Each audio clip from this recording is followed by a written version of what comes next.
గురువే నమః. ఓం శ్రీ మాత్రే నమః. ఓం సర్వమంగళాయ నమః. ఈరోజు స్పోకెన్ ఇంగ్లీష్లో భాగంగా ప్రిపోజిషన్ 2వ క్లాస్.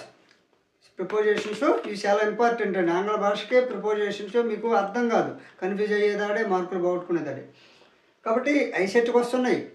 ఐసెట్లో కూడా ప్రిపోజిషన్ మీకు ఈ విధంగా రైల్వేలో ఆర్ఆర్బీలో వస్తాయి. స్పోకెన్ ఇంగ్లీష్లో అవసరం, అంటే స్పోకెన్ ఇంగ్లీష్ మాట్లాడుకోవాలంటే అవసరం. ప్రతి సబ్జెక్ట్ ఇంగ్లీష్ సబ్జెక్ట్కి అవసరం. కాబట్టి కాంపిటీషన్ ఎగ్జామ్ గ్రూప్ 1కి అవసరం. అంటే ఒక సబ్జెక్ట్ ఇంగ్లీష్ ఉంటుంది. మినిమం నాలెడ్జ్ అనేది కొంత ఉండాలి. కాబట్టి ఈ ప్రిపోజిషన్స్ అనేవి లాసెట్లో ఉంటాయి. ప్రతి ఎగ్జామ్ నేను చెప్పిన ప్రతి ఎగ్జామ్కి ఉపయోగపడతాయి. కాబట్టి ఈ స్పోకెన్ ఇంగ్లీష్ క్లాస్లో సరే ఈ ప్రిపోజిషన్ సెకండ్ క్లాస్లో Rama is also in the room. Example, Rama is also. Rama is also in the room. Rama is also in the room. ఇప్పుడు ప్రిపోజిషన్ మీరు ఒక్కసారి ఆలోచించండి. ప్రిపోజిషన్ ఎక్కడుందో. కాబట్టి ఇన్ అనేది అంటే రామ గదిలో ఉన్నాడు. రామ గదిలో ఉన్నాడు. ఆల్సో కూడా అంటే రామ కూడా గదిలో ఉన్నాడు. ఆల్సో అంటే కూడా అంటే ఆడెవరో ఇంకొకరు ఉన్నారు. రామ ఈజ్ ఆల్సో గది ఇన్ ద రూమ్ అంటే రామ కూడా గదిలో ఉన్నాడు అంటే నేను నాతో పాటు అతను ఉన్నాడని మీనింగ్ వస్తుంది. లేకపోతే రామతో పాటు ఇంకెవరైనా ఉన్నారని మీనింగ్ వస్తుంది. కాబట్టి మనకు అవసరమైన గ్రామర్ పాయింట్ కాబట్టి అదే మనం అర్థం చేసుకోవాలి. Rama is also in the room అంటే Rama noun, is verb, also adjective. Rama is also కూడా అంటే అడ్వర్బ్ లాగా సపోర్ట్ ఇస్తుంది. ఇన్ ద రూమ్ ఇది ప్రిపోజిషన్. ఇది ప్రిపోజిషన్. ఇది రూమ్ అనేది కూడా నౌను. కాబట్టి రామ కూడా ఇది ఒకటి, ఆల్సో కూడా గది, ది రూమ్ అనేది గది. రామ కూడా అంటే రామ ఆల్సో అంటే కూడా, రామ కూడా గదిలో. ఇన్ గదిలో 4 గదిలో, గదిలో ఇన్ అనేది లో. కాబట్టి ఈ విధంగా ఉన్నాడు. 5 చూడండి, 1 2 3 4 5 ఈ విధంగా వరుస క్రమంలో తెలుగు మీనింగ్ వస్తుంది. ఒక ఇంగ్లీష్ సెంటెన్స్కి తెలుగు మీనింగ్ ఈ విధంగా మనం మలుచుకోవాలి. Rama is also in the room అంటే ఇన్ అనేది ప్రిపోజిషన్. ఇక్కడ ఇన్ అంటే లోపల. ఇన్ అంటే ఇన్ అనేది లోపల లేదా లోగా, లోపల. కాబట్టి ఇక్కడ మనం మీనింగ్కి వస్తే Rama is also in the room. Rama కూడా. ది రూమ్ గదిలో, గది. ది రూమ్ అంటే గదిలో, ఇన్ లో కూడా. రామ కూడా గదిలో ఉన్నాడు. ఈజ్ చూడండి, Rama is also in the room. Rama కూడా గదిలో ఉన్నాడు. Mister Mohan is going in to the room. Mister Mohan is going into Mr. Mohan is going into the room.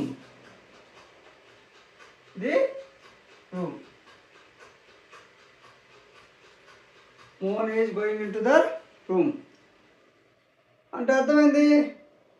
Mister Mohan అనే అతను గదిలోకి వెళ్తున్నాడు. ఇంగ్ ఫామ్ వచ్చింది కాబట్టి వెళ్తున్నాడు.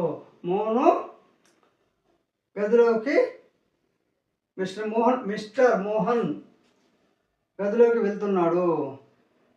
ఇక్కడ మనకి ప్రిపోజిషన్ ఏంటి? ఇంటూ. ఇన్ లోపల. ఇంటూ అంటే లోపలికి. ఇన్ అంటే లోపల, టూ అంటే లోపలికి. అంటే ఇంటూ అంటే లోపలికి.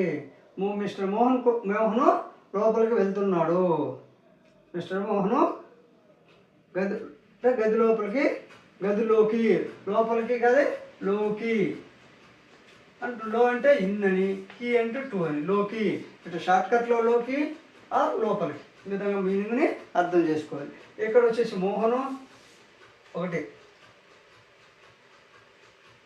మిస్టర్ మోహన్ అనేది ఒకటి, గదిలోకి ది రూమ్ చూడండి, ది రూమ్ అనేది ఇది రెండోది, ఇంటూ అనేది మూడోది అంటే ఇంటూ మిస్టర్ మోహను గదిలోకి, గదిలోకి అంటే 3 వెళ్తున్నాడు, ఈజ్ గోయింగ్ 4 5 చూడండి, గోయింగ్ వెళ్తూ ఉన్నాడు, ఈజ్ అనేది లాస్ట్ వచ్చింది. కాబట్టి ఈ విధంగా ఒక sentence మలుచుకోవాలి.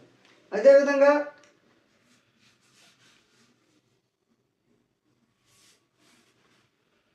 People bath in the river, people bath in the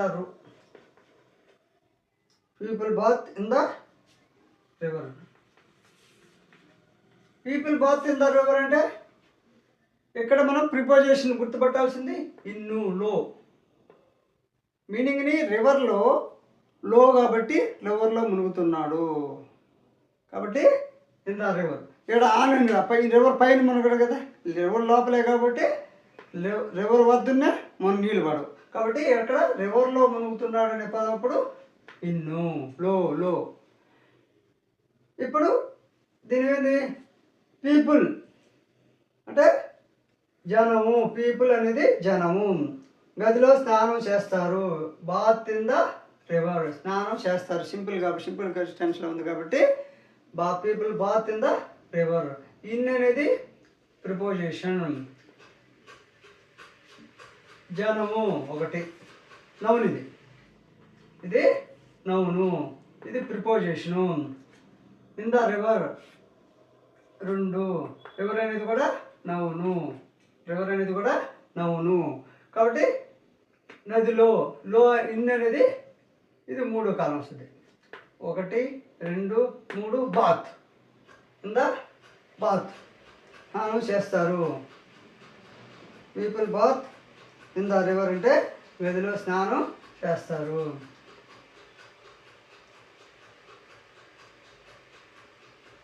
కాబట్టి ఇక్కడ మొదలు చూడండి సింపుల్ సెంటెన్స్ కాబట్టి స్నానం చేస్తారు, బాత్ స్నానం, జనము 1, గదిలో 2, బాత్ అనేది 3.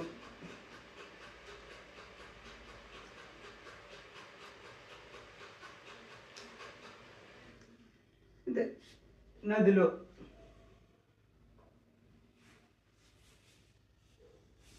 ఇదంతా ఒకటే పదం. ఇది ఇన్ ద రివర్ అనేది 1, ఇది 3, ఇది 3 భాగాలు వచ్చింది. బాత్ జనము నదిలో స్నానం చేస్తారు అంటే కొన్నిటికి వెర్బులు సింపుల్ టెన్స్లో ఉన్నప్పుడు ఉన్నటువంటి సింపుల్ వెర్బే ఫుల్ మీనింగ్ ఇస్తుంది. అదేవిధంగా the child fell in to river, the child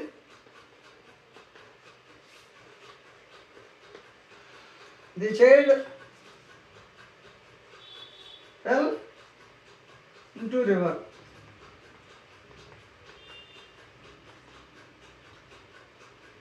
The child fell into the river అంటే బాలుడు నదిలో పడ్డాడు. ఇప్పుడు మనకి ఇంటూ అనేది ప్రిపోజిషన్. ఇక్కడ ఇన్ ఉంది కదా, ఇక్కడ ఇన్నే పెట్టగాకండి, ఇక్కడ ఇంటూ రివర్ లోపలికి పిల్లని పడిపోయాడు ఈత అనేది నీళ్ళల్లో, పడిపోయాడంటే నీళ్ళ లోపలికి కాబట్టి ఇది గుర్తుపెట్టుకోండి. ఇంత స్నానం చేసేదేమో ఇన్ అని రావాలి, నీళ్ళ లోపల మునిగిపోయిందేమో ఇంటూ రావాలి. కాబట్టి the child fell into river, వాడు నీళ్ళల్లో పడిపోయాడు, పడిపోయాడు. The child fell into river. అదేవిధంగా ఇది పెట్టుకోండి నౌను, ఇది కూడా నౌను, ఇంటూ అయితే ప్రిపోజిషను, ఫెల్ అనేది వెర్బ్. ఈ విధంగా ఫెల్ ఇంటూ రివర్. కాబట్టి ఈ విధంగా గుర్తుపెట్టుకోండి. బాలుడు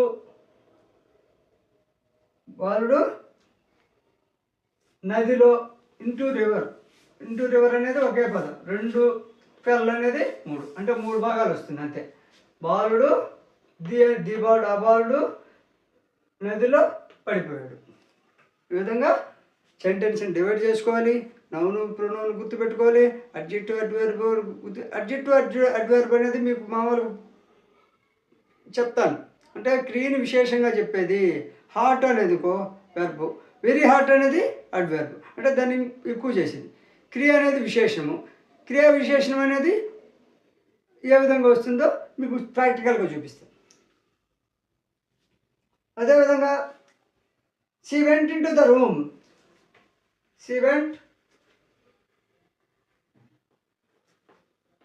ఇప్పుడు నేను చెప్పిన పదానికి పేర్లు మార్చుకొని ఏ విధంగా చేసుకోవచ్చు.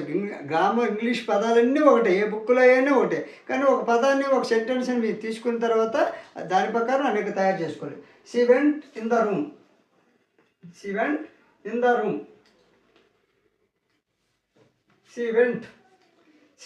రూమ్ అంటే షీ ఈజ్ అంతే. She went into the room.